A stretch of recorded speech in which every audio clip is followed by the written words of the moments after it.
কথা দিয়ে গেছিলাম যে আরেকটা পরিবাহ হতে দেব না, আমরা সেই কথা রেখেছি।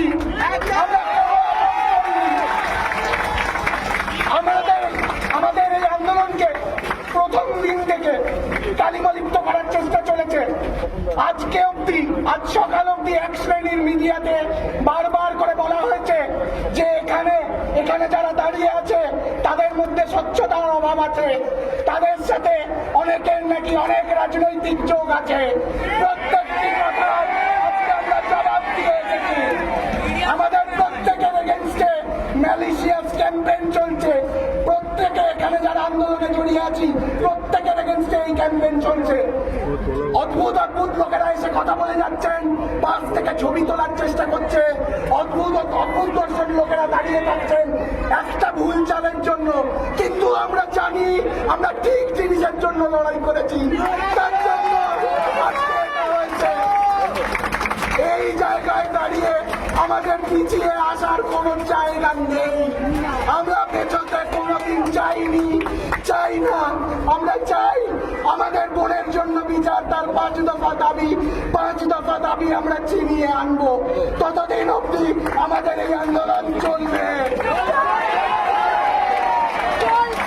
আজকে আমাদের 35 দিনের এই যুদ্ধ, তার একটা পুরস্কার মাত্র আমরা পেলাম। আজকে যেই মানুষটার নামে পুরো আর্চিগড়, পুরো বাংলা, পুরো ভারত দাঁড়িয়েছে, সেই সন্দীপ ঘোষ আজ ধরা পড়েছে।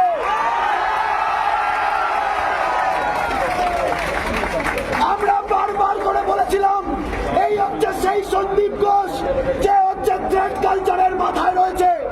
এই হচ্ছে সেই সন্দীপ ঘোষ যে চতুর্দিকে দুর্নীতি করে গেছে এবং আজকে সিবিআই কে কুর্নিশ সে দেখিয়ে দিল যে এই কুর দর্শনেও সন্দীপ ঘোষ ছিল।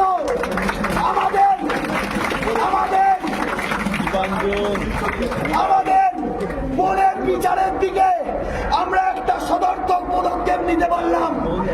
আমরা প্রথম দিন থেকে বলে এসেছি, we want justice, we will keep on getting justice, keep on getting justice। আমাদের বোনের সাথে যেটা হয়েছে সেটা একটা প্রাতিষ্ঠানিক মার্ডার। ব্যক্তির দ্বারা করা হতে পারে না। আমরা প্রথম দিন থেকে এই বিশ্বাস নিয়ে আন্দোলনে নেমেছি। আজকে সেইগুলো প্রমাণিত হচ্ছে। আজকে কান এসেছে, কান টানলে মাথাও